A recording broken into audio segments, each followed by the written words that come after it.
Ini adalah rahasia tengah malam. Beranikah kau mendengarnya?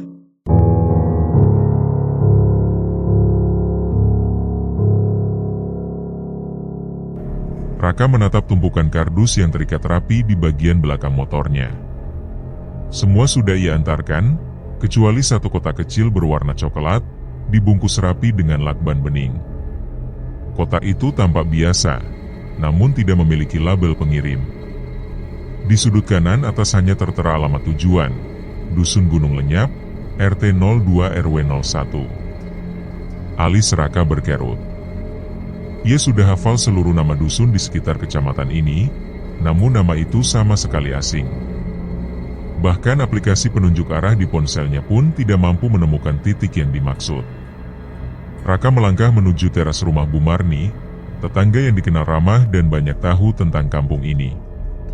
Perempuan itu sedang memilah irisan singkong di atas tampah, lalu mengusap kedua tangannya pada celemek. Tatapan matanya menunjukkan ketidaktahuan ketika Raka memperlihatkan alamat tersebut. Menurutnya, seumur hidup tinggal di kampung ini, baru kali itu ia mendengar nama dusun tersebut. Penasaran, Raka berjalan ke seberang jalan, tempat Pak Karmin sedang menyapu halaman. Lelaki itu pun mengaku tidak pernah mendengar nama dusun Gunung Lenyap. Baginya, nama itu terdengar seperti judul sinetron lama, bukan nama tempat yang nyata. Raka mulai merasakan keganjilan. Alamat itu tertulis jelas, bahkan kode posnya sesuai dengan daerah ini, namun tidak ada satupun orang yang mengenalnya. Pikiran Raka tertuju pada rumah paling ujung kampung, tempat tinggal Pak Raji, seorang lelaki tua yang konon usianya bahkan lebih tua dari jalan aspal di desa ini. Perjalanan menuju rumah Pak Raji melewati jalan tanah sempit yang hanya cukup untuk satu motor. Deretan pohon bambu berdiri rapat di kedua sisi, menciptakan bayangan bergerak di bawah cahaya matahari. Saat tiba, pintu rumah tua itu terbuka setengah. Raka turun dari motor dan mengetuknya. Tak lama, terdengar langkah berat dari dalam. Seorang lelaki tua berambut putih muncul, mengenakan kain sarung dan kaos usang. Tatapannya tajam meski bola matanya keruh. Raka memperlihatkan paket itu sambil menjelaskan bahwa alamatnya sulit ditemukan. Pak Raji terdiam lama, seakan menimbang sesuatu. Tangannya tidak jadi menerima paket tersebut.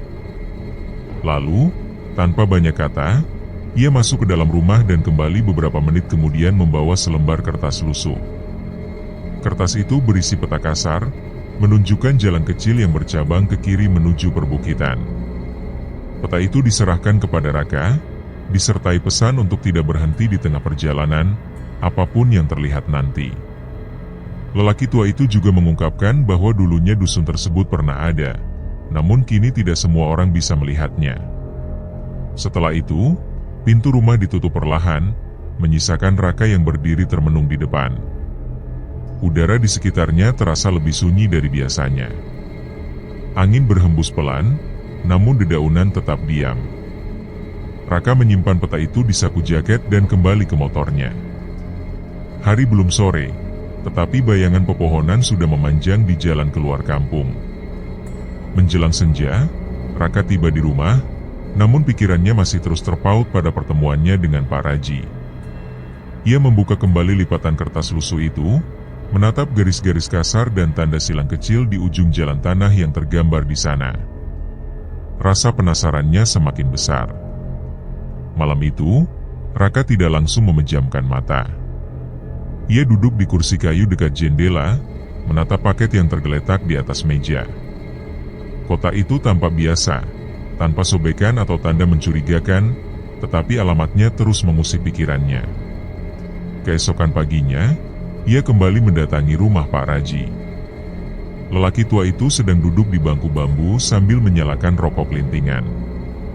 Kali ini, Raka mengutarakan niatnya untuk mengantarkan paket tersebut, apapun yang terjadi.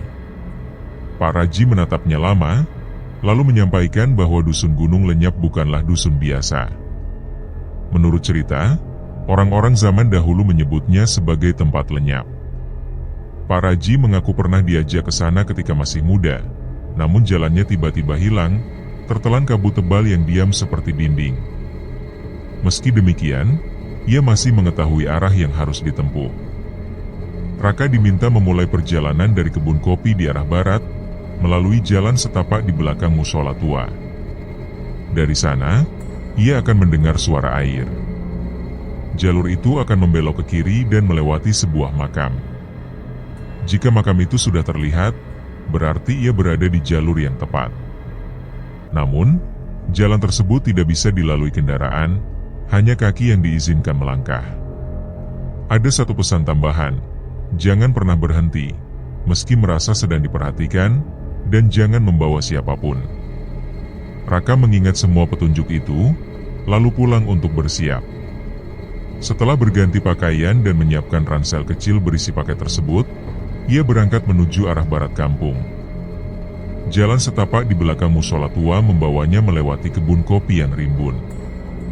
Udara pagi terasa sejuk, sesekali terdengar kicau burung, namun tidak ada petani di sana. Beberapa menit kemudian, suara gemericik air terdengar dari arah kiri. Raka berhenti sejenak, menajamkan pendengaran, lalu mengikuti sumber suara tersebut. Pohon kopi berganti menjadi semak belukar dan pepohonan besar yang batangnya berlumut. Cahaya matahari mulai terhalang dedaunan lebat. Di kejauhan, tampak sesuatu menyerupai tembok batu pendek. Ketika mendekat, Raka menyadari bahwa itu adalah deretan nisan tua. Tulisan pada batu nisan sudah memudar, sebagian miring, sebagian lagi nyaris terbenam tanah. Ia berdiri sejenak, membacakan doa dalam hati, lalu melanjutkan langkah. Udara di sekitarnya semakin dingin, dan angin seolah berhenti berhembus. Hutan terasa sunyi, hanya suara sepatu beradu dengan tanah basah yang terdengar. Saat menoleh ke belakang, jalur yang ia lewati seakan telah tertutup semak, seperti tidak pernah ada jalan sebelumnya. Meski napasnya mulai terasa berat, ia tetap melangkah, berpegang pada peta lusuh dan suara air samar yang semakin jelas terdengar dari kejauhan. Jalur setapak di depannya mulai tertutup ranting dan daun basah, namun masih bisa dilalui. Hutan kian rapat, seakan menelan cahaya pagi yang tadinya menyusup di antara dedaunan. Rasa berat di dadanya semakin kuat, tetapi satu-satunya penuntun hanyalah suara air yang terus memanggil dari arah depan. Sekitar 1 jam lamanya, Raka menapaki jalan menanjak yang sempit dan licin. Sesekali ia terpaksa merunduk, melewati dahan-dahan pohon yang merunduk rendah, seolah menghalangi langkahnya. Perjalanan itu tiba-tiba membawanya pada pemandangan yang tak terduga. Sebuah gapura kayu tua berdiri tegak di kejauhan. Kayunya kusam, warnanya pudar seperti tak pernah tersentuh manusia selama bertahun-tahun. Di bagian atas gapura itu, sebuah papan kayu melengkung memuat tulisan besar yang menyambutnya, "Selamat datang di Gunung Lenyap." Raka tertegun sejenak, memandangi tulisan tersebut. Tangannya merogoh saku jaket, mengeluarkan ponsel. Tidak ada sinyal, bahkan jam di layar ponselnya berhenti pada pukul 7.13 dan tak bergerak sejak beberapa menit lalu. Perasaan ganjil merayap dalam dadanya.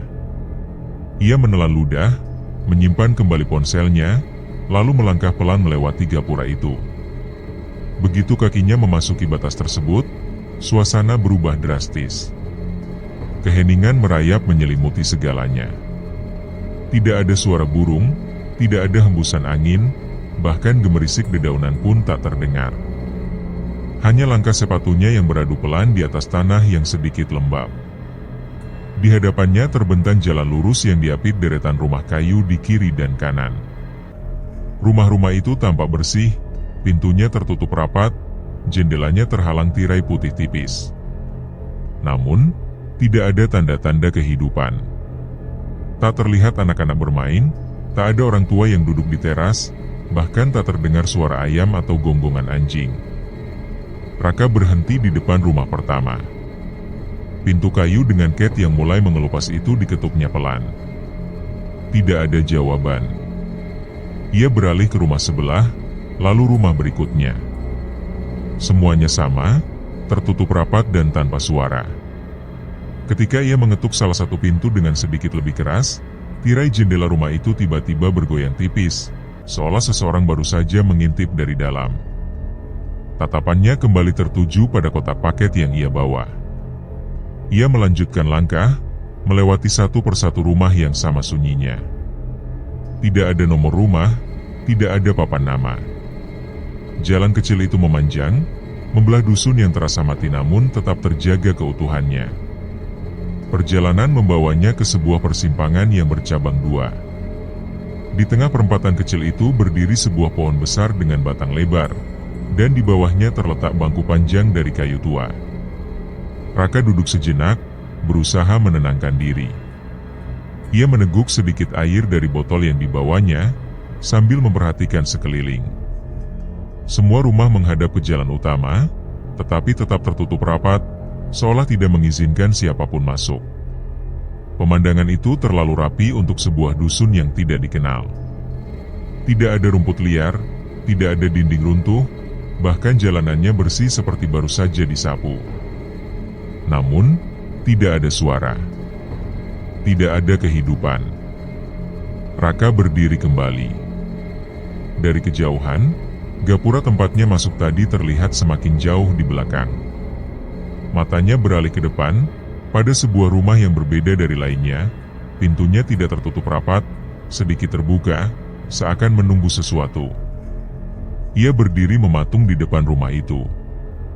Tidak terdengar suara dari dalam, tetapi pintu tersebut juga tidak terkunci. Keraguan membuatnya terhenti. Sebelum sempat memutuskan langkah, suara langkah kaki pelan terdengar dari arah kanan jalan. Seorang lelaki tua muncul, mengenakan baju lurik pudar dan celana kain. Rambutnya putih, namun tubuhnya masih tegap. Ia berhenti beberapa meter di depan Raka, menatapnya tanpa ekspresi, kemudian berjalan mendahului. Raka mengikuti langkahnya menyusuri jalan kecil yang membelok ke timur. Di ujung jalan itu berdiri sebuah rumah panggung besar, yang paling besar di antara semua rumah yang telah ia lewati. Kayunya berwarna gelap, tiangnya tinggi, dan sebuah tangga kecil mengarah ke terasnya. Meski tampak tua, bangunan itu terlihat kokoh. Lelaki tua tersebut memberi isyarat agar Raka naik. Tangga itu dinaikinya pelan-pelan. Pintu rumah dibuka, memperlihatkan ruangan luas tanpa sekat. Hanya ada satu meja kecil di tengah, dikelilingi beberapa kursi kayu. Suasana begitu hening, hanya terdengar detak jarum jam tua yang tergantung di dinding. Raka duduk dengan kotak paket masih di pangkuannya. Saat hendak bertanya, terdengar langkah kaki dari balik tirai. Seorang perempuan muncul, usianya sekitar 40 tahun, mengenakan kebaya biru tua dengan rambut disanggul rapi. Wajahnya tenang, senyumnya tipis. Perempuan itu menerima paket dengan hati-hati, memeluknya seolah benda itu telah lama ia nantikan. Tidak ada usaha untuk membukanya, hanya sebuah tatapan lama yang sulit dimaknai. Raka mengisyaratkan bahwa tugasnya telah selesai dan ia ingin segera pergi. Namun perempuan itu memintanya untuk duduk kembali, seolah ingin mengenalnya lebih dekat. Tak lama kemudian, Raka menyadari sesuatu yang membuatnya bergidik. Satu persatu warga kampung mulai keluar dari rumah mereka. Lelaki tua, perempuan dengan kebaya lusuh, dan anak-anak kecil berdiri di teras masing-masing. Semuanya memandang ke arah rumah panggung itu. Tidak ada suara, tidak ada ekspresi marah ataupun senyum, hanya tatapan tenang yang terasa menilai sesuatu yang tak terjelaskan. Rasa cemas merayap di dada. Keringat dingin membasahi telapak tangannya. Perempuan berkebaya itu tetap duduk di hadapannya, meletakkan paket di pangkuan, lalu mengucapkan kalimat pelan yang seolah menandai sesuatu yang telah lama mereka tunggu. Raka tidak mampu membalas. Detak jarum jam terdengar semakin keras di telinganya. Lelaki tua yang sejak tadi duduk di sudut ruangan tak bergeming sedikit pun. Akhirnya, Raka bangkit dan berpamitan. Perempuan itu hanya mengangguk kecil, lalu kembali masuk ke balik tirai. Lelaki tua yang mengantarnya keluar tidak banyak berkata, hanya menunjuk arah jalan timur sebagai jalur meninggalkan kampung. Langkahnya terasa berat menuruni tangga rumah panggung itu. Jalan yang dilalui tampak sama seperti saat ia datang, namun kini suasananya lebih sepi. Bahkan suara langkahnya sendiri terdengar lebih pelan, seakan tanah di bawahnya menyerap bunyi. Di perempatan kecil tadi, bangku tua di bawah pohon masih berada di tempatnya, namun tak ada siapa-siapa. Rumah-rumah yang sebelumnya tertutup rapat kembali sunyi. Tirai jendela tidak lagi bergoyang, dan warga yang tadi sempat terlihat kini lenyap entah kemana. Raka melangkah ke arah timur, mengikuti jalan tanah yang perlahan menyempit menjadi setapak di antara rimbun pepohonan. Pemandangan di sekelilingnya mulai terasa familiar, seakan jalur itu pernah dilaluinya. Udara terasa sedikit lebih hangat, kicau burung kembali mengisi ruang, dan hembusan angin lembut menggugurkan daun-daun kering di bawah langkahnya. Begitu keluar dari kawasan itu dan tiba di jalan kecil di belakang musola, ia menghentikan langkah.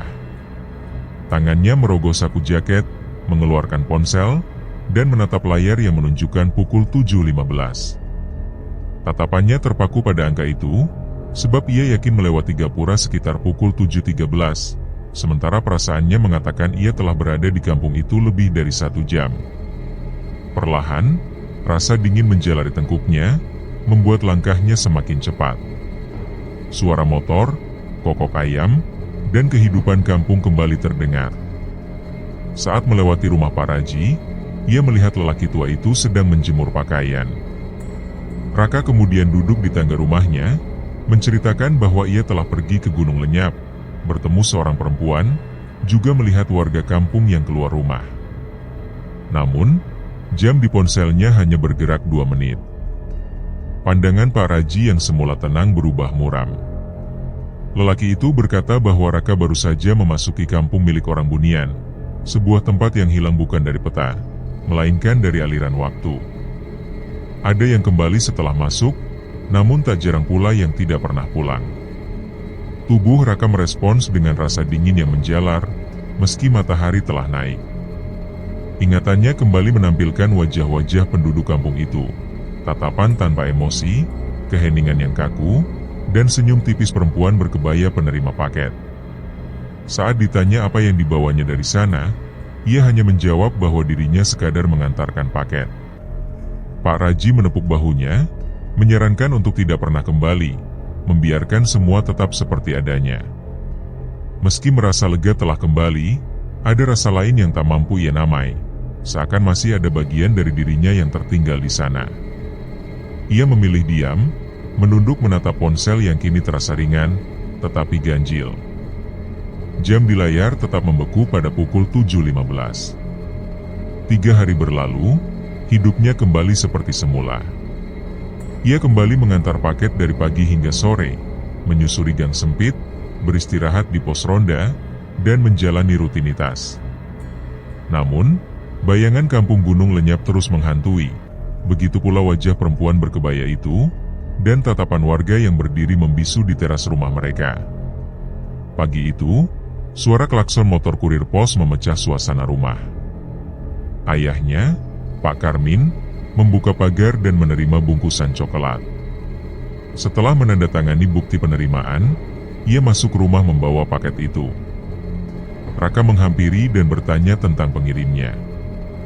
Wajah ayahnya mendadak berubah saat membaca nama dan alamat di pojok kiri atas, alamat dari Dusun Gunung Lenyap. Raka berdiri tegap, memandang ayahnya yang kini duduk di kursi rotan, membuka paket perlahan. Di dalamnya terlipat sebuah surban tua berwarna putih tulang. Kainnya halus, namun penuh lipatan dan aroma apek, seperti telah disimpan puluhan tahun. Pak Karmin terdiam, jemarinya menyentuh kain itu dengan hati-hati, seolah menyentuh kenangan yang terlalu lama terkubur. Surban itu, katanya, pernah dimilikinya saat muda, milik almarhum Karim, kakek Raka. Surban itu terakhir terlihat ketika kakeknya meninggal. Saat itu, keluarga telah mencarinya ke seluruh sudut rumah, namun tak pernah ditemukan, bahkan di lemari sekalipun. Kini, dari balik lipatan kain, ayahnya menemukan secari kertas kecil dengan tulisan rapi. Tinta hitamnya sedikit luntur, seolah telah lama tergores di atas kertas. Pesannya singkat, sebuah janji yang belum ditepati, hanya sebagai pengingat. Mata Pak Karmin mematung pada tulisan itu, napasnya tertahan, dan tangannya sedikit bergetar. Ia kemudian bercerita bahwa dahulu, kakek Karim pernah mengatakan dirinya memiliki utang, bukan dalam bentuk uang, melainkan janji yang hanya bisa dipenuhi saat waktunya tiba. Namun, kakek meninggal sebelum sempat memberitahu kepada siapapun. Raka merenungkan kata-kata itu, sementara angin dari jendela mengibaskan tirai tipis. Pertanyaan demi pertanyaan muncul di benaknya. Bagaimana alamat itu mengetahui rumah mereka, dan mengapa paket ini baru dikirim sekarang? Ayahnya menduga bahwa hal itu ada kaitannya dengan kunjungan Raka ke kampung tersebut.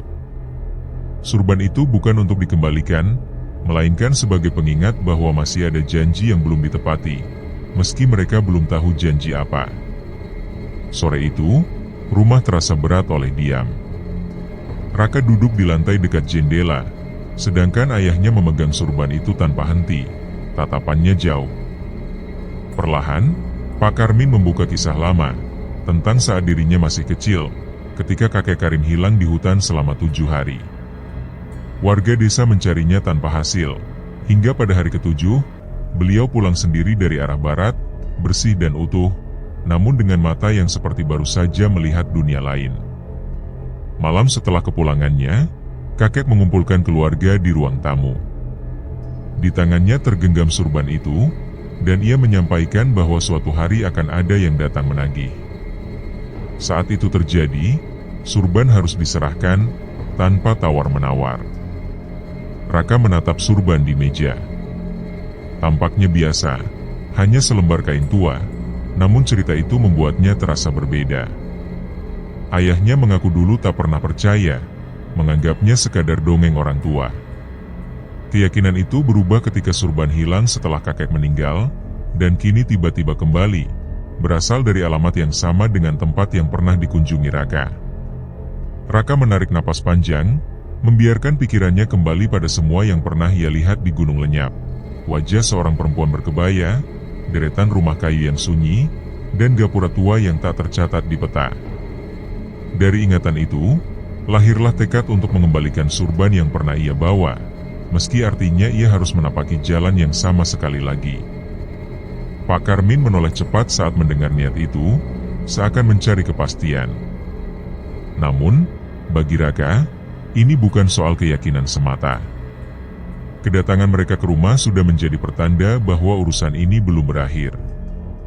Ia hanya ingin mengembalikan sesuatu yang diminta, tanpa menunda lagi. Pak Karmin tidak segera menjawab, tatapannya kosong menerobos keluar jendela, seakan tengah memburu bayang masa lalu. Lalu, ia mengingatkan bahwa ada jalur yang dulu kerap dilewati sang kakek, bukan jalur ke arah barat seperti yang ditempuh Raka sebelumnya, melainkan jalan bambu di belakang kebun milik Pak Raji. Jalur itu mungkin akan membawanya ke tempat yang sama. Raka mengangguk, bangkit dari duduknya, lalu melangkah ke kamar untuk menyiapkan sebuah tas kecil. Surban itu ia lipat perlahan, diselipkan ke dalam kantong kain. Tak ada perlengkapan berlebihan, hanya sebotol air minum, senter kecil, dan ponsel yang ia bawa meski dalam hati tahu tak akan berguna. Menjelang maghrib, ia berpamitan. Pak Karmin berdiri di teras, memandangi langkah anaknya tanpa sepatah kata pun. Langit mulai meredup ketika Raka melewati tikungan menuju rumah Pak Raji. Udara terasa diam, sementara jalan menuju belakang kebun tampak jarang dilalui manusia. Namun, keraguan tak singgah kali ini. Ia datang bukan untuk mengantarkan kiriman, melainkan menuntaskan sebuah janji. Jalur setapak yang ia tempuh sempit dan dikelilingi rumpun bambu menjulang. Cahaya matahari sore menyusup di antara celah dedaunan, menorehkan garis-garis samar di tanah. Udara di sana terasa lebih teduh daripada biasanya, sunyi dari deru kendaraan, hanya menyisakan gemerisik ranting dan sesekali kicau burung di kejauhan. Setelah menempuh perjalanan hampir 1 jam, sebuah pemandangan yang begitu familiar muncul di hadapan, gapura kayu yang pernah ia lewati. Namun kali ini, tulisan di bagian atasnya telah berubah. Bukan lagi sambutan biasa, melainkan ungkapan terima kasih karena telah mengingat kembali. Raka berhenti, menatapnya lama, napas tertahan. Ia menunduk pelan sebagai bentuk hormat sebelum melangkah masuk. Kampung itu masih seperti yang ia ingat. Deretan rumah kayu berjajar rapi, jendela tertutup tirai putih, dan tanah jalan bersih tanpa jejak kaki. Tetapi ada perbedaan. Pintu-pintu rumah kini terbuka perlahan, dan satu persatu warga keluar. Tak ada suara, tak ada senyum lebar, namun tatapan mereka menyiratkan kehangatan. Di antara mereka, lelaki tua yang pernah menyambutnya muncul dari ujung jalan, tetap dengan pakaian yang sama seperti sebelumnya. Di sampingnya, seorang perempuan berkebaya biru tua melangkah tenang, membawa nampan kecil berisi bunga dan seikat daun hijau. Mereka berhenti di hadapan Raka, menyampaikan bahwa kedatangannya telah dinanti. Raka membuka ranselnya, mengeluarkan surban tua yang terbungkus kain putih, lalu menyerahkannya dengan kedua tangan. Perempuan berkebaya itu menerimanya perlahan, mata berkaca-kaca dan bibir bergetar halus. Ia menuturkan bahwa surban tersebut milik seseorang yang pernah mereka rawat dengan sepenuh hati. Lelaki tua itu memandang Raka dalam-dalam, lalu menceritakan bahwa kakeknya, Karim, pernah tinggal di sini, datang sendirian dalam keadaan bingung, namun diterima layaknya keluarga sendiri. Mereka menjelaskan bahwa kakeknya hanya berada di kampung itu selama seminggu, tetapi waktu di sana tak berjalan sama seperti di dunia luar. Di tempat ini, seminggu dapat terasa hanya sekejap, atau sebaliknya. Perempuan berkebaya itu menatap surban dalam genggamannya, lalu menempelkannya ke dada, menjelaskan bahwa benda tersebut bukan sekadar kain, melainkan simbol ikatan yang pernah terjalin. Ketika kakeknya pergi, ia berjanji akan mengembalikannya sendiri atau melalui seseorang atas namanya. Raka menarik napas dalam, menyadari bahwa itulah sebabnya paket itu pernah dikirim ke rumahnya. Sebuah pengingat yang kini ia jawab. Warga yang mengelilingi mereka mengangguk pelan. Tanpa tepuk tangan, tanpa sorak-sorai, suasana yang tercipta justru hangat dan penuh kedamaian yang sulit dijabarkan. Perempuan itu mengucapkan terima kasih karena Raka tidak melupakan janji lama. Tak semua keluarga bersedia menyambung janji yang pernah terputus. Raka menunduk, menyampaikan bahwa ia hanya ingin menuntaskan yang belum selesai. Sejenak mereka terdiam. Angin tipis berembus di antara rumah kayu, membuat daun-daun kering berputar di tanah. Waktu terasa melambat, meski Raka tahu bahwa di sini, waktu memang tak dapat diukur sebagaimana biasanya. Ia memandangi surban itu sekali lagi, kini telah berada di tangan yang tepat. Dalam diam, ia merasa seperti membawa pulang sesuatu, bukan barang, melainkan sepotong kisah lama yang akhirnya kembali pada tempatnya. Setelah menyerahkan surban, Raka tidak langsung dipersilakan pulang. Lelaki tua itu mengangguk pelan, memberi isyarat pada perempuan berkebaya. Perempuan itu menyentuh lengan Raka dengan lembut, mengajaknya untuk mengikuti mereka. Ada sebuah tempat yang dahulu begitu disukai almarhum kakeknya, dan mereka ingin menunjukkannya. Raka pun melangkah mengikuti. Mereka melangkah perlahan menyusuri jalan setapak sempit di antara deretan rumah kayu. Suasana kampung tetap diliputi kesunyian, namun kini tidak lagi menimbulkan rasa gentar. Tatapan warga yang mengiringi langkah mereka mengandung kehangatan, seolah menyambut seseorang yang pernah dikenal. Di ujung jalan, berdirilah sebuah masjid kecil berbentuk panggung. Atap sirapnya telah memudar warnanya, tetapi bangunannya tetap kokoh. Dinding kayu berwarna coklat tua berdiri tegar, tanpa pengeras suara maupun pelang nama. Hanya satu menara pendek di sisi barat, sebagian tubuhnya tertutupi sulur-sulur hijau yang merambat. Perempuan itu membuka pintu dan memberi isyarat penuh hormat, seakan mempersilahkan tamunya memasuki ruang terakhir yang pernah disinggahi kakeknya sebelum meninggalkan kampung. Di dalam, masjid itu tampak bersih dan sunyi. Tidak ada siapapun selain selembar sajadah tipis yang terbentang di depan mihrab. Di dinding sebelah kanan tergantung sehelai selendang putih yang dilipat rapi dalam bingkai kaca. Lelaki tua yang mendampingi memberi penjelasan bahwa kain itu adalah milik sang kakek, yang dahulu sering digunakan saat salat subuh dan ditinggalkan di sana secara sengaja.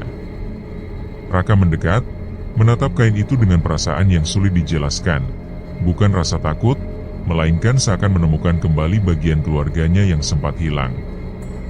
Di bawah bingkai, terdapat sebuah kotak kayu kecil. Lelaki tua itu membukanya, mengeluarkan sepucuk amplop krem, dan menyerahkannya sebagai titipan untuk ibunya. Amplop itu terasa ringan di tangan Raka, namun syarat makna. Isinya bukan ancaman, melainkan pesan yang dilandasi pengetahuan bahwa ibunya tidak pernah berhenti berdoa, bahkan untuk orang-orang yang tak lagi dikenal. Doa-doa itu, katanya, menjadi pengikat yang tak lekang oleh waktu. Raka teringat ibunya yang setiap malam duduk di atas sajadah, berbisik lirih sebelum tidur. Ia dulu tak mengerti kepada siapa doa itu dipanjatkan, namun kini ia sadar, doa yang tulus akan menembus jarak dan menemukan jalannya kembali. Sebelum meninggalkan masjid, Raka kembali memandang ke arah mihrab. Hatinya diliputi ketenangan yang sulit diungkapkan, seolah tempat itu telah menyimpan banyak kisah, dan salah satunya kini telah ditutup dengan layak. Perjalanan pulang ditempuhnya tanpa sepatah kata. Langit condong ke barat, dedaunan bambu bergoyang perlahan di sepanjang jalan yang sama seperti ia lalui saat datang. Setibanya di rumah, ia menyerahkan surat itu pada ibunya tanpa penjelasan panjang. Sang ibu membaca dengan mata yang mulai basah, lalu memeluk anaknya erat-erat. Raka tidak menanyakan isi surat itu, cukup duduk di teras malam itu, menatap langit yang meredup, menyadari bahwa semua ini bukan tentang gangguan atau ketakutan, melainkan tentang ingatan, janji, dan doa yang tidak pernah padam. 3 hari setelah kembali dari Gunung Lenyap, Raka tengah menyapu halaman ketika sebuah motor ekspedisi berhenti di depan rumah. Seorang petugas muda turun sambil membawa catatan, menanyakan namanya, dan menjelaskan adanya pengiriman dengan alamat yang tidak lazim. Raka melihat kertas itu, tertera jelas tujuan menuju Dusun Gunung Lenyap, RT 02 RW 01. Ia menatap alamat itu sejenak, sorot matanya menyimpan rahasia yang tidak diucapkan. Petugas itu mengaku sudah mencoba mencarinya di peta, tetapi aplikasi justru mengalami gangguan, dan ada yang mengatakan kampung itu tidak ada. Raka tersenyum kecil, menepuk bahu sang petugas, dan menyarankan agar pengiriman tersebut dilaporkan saja sebagai alamat yang belum waktunya diakses. Petugas itu sempat kebingungan, namun akhirnya mengangguk dan pergi meninggalkan pekarangan. Raka berdiri memandangi jalanan sepi, memahami bahwa tak semua orang akan mengerti, dan memang tak perlu semua hal dijelaskan. Malam Jumat berikutnya, angin bertiup lembut dari arah barat. Bulan separuh menggantung rendah di langit, memandikan puncak bukit dengan cahaya temaram. Raka duduk di teras, mengaduk kopi dalam cangkir kecil sambil menatap rumpun bambu di belakang rumah. Suara jangkrik bersahut-sahutan, dan udara malam terasa lembab. Dari arah bukit, muncul titik-titik cahaya menyerupai obor yang dibawa manusia. Jumlahnya perlahan bertambah, dari 1 menjadi 3, lalu 4, hingga 5. Mereka bergerak menuruni perbukitan, menuju jalan lama. Raka tidak beranjak, hanya mengamati hingga cahaya itu menghilang di balik pepohonan. Di dalam rumah, suasana tetap tenang. Ibunya sudah terlelap, sementara ayahnya membaca Al-Quran di ruang tengah. Namun, Raka tahu bahwa wajah-wajah di kampung kayu itu, perempuan berkebaya, lelaki tua, dan anak-anak yang menatap dari jendela, belum melupakannya. Jalan menuju mereka bukanlah jalan biasa, melainkan jalur yang tidak terbuka bagi sembarang orang. Keesokan paginya, ia menulis sebuah catatan kecil dan menempelkannya di papan informasi dekat kantor ekspedisi desa. Untuk alamat yang tidak ada di peta, jangan coba-coba mencarinya. Bukan karena dilarang, tetapi karena tidak semua akan dapat kembali. Tak ada yang menanyakan maksud catatan itu. Sejak saat itu, Raka tidak lagi menerima pengiriman dari atau menuju alamat tersebut. Ia pun tak pernah kembali menceritakan perjalanannya. Cukup sekali ia melangkah di jalan itu, dan ia tahu benar bahwa jalan itu memang ada, namun tidak untuk dilalui sesuka hati.